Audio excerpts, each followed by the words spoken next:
It's another good day mga kabrodi. Ngayong araw mga kabrodi, ang PNTC ay magkakandak ng earthquake drill. Dahil sunod-sunod nga naman yung mga lindol sa iba't ibang lugar, ay magandang mag-practice at maghanda na rin tayo in case na lumindol nga naman. So ganito yung gagawin mga kabrodi. So yan, halimbawa nandito kami sa room mga kabrodi. Ngayon, mag-aalarma pag lumilindol, maririnig ng mga students and teachers and faculty yung alarma. Tapos pagkatapos niyan poprotektahan muna namin yung aming mga ulo, para kung sakaling may mahuhulog na bagay. And then pag natapos na yung alarma, lalabas na tayo sa building. Ibig sabihin nun tapos na rin yung paggalaw.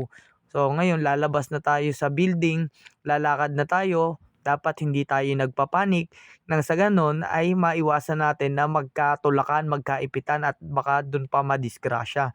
So dahan-dahan tayo, lalakad tayo habang naka-cover sa ulo and gigilid po tayo, pupunta tayo dun sa open area.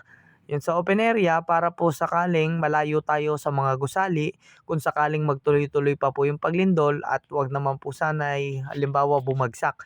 So kailangan po natin lumayo. So ginagawa po itong bagay na to para po prepared yung mga estudyante and yung mga instructor, faculty at lahat po ng tao sa PNTC para lagi po tayong ligtas. Sabi nga po, pag nagpa-practice tayo ay lagi tayong handa. So, ligtas ang may alam mga kabrodi.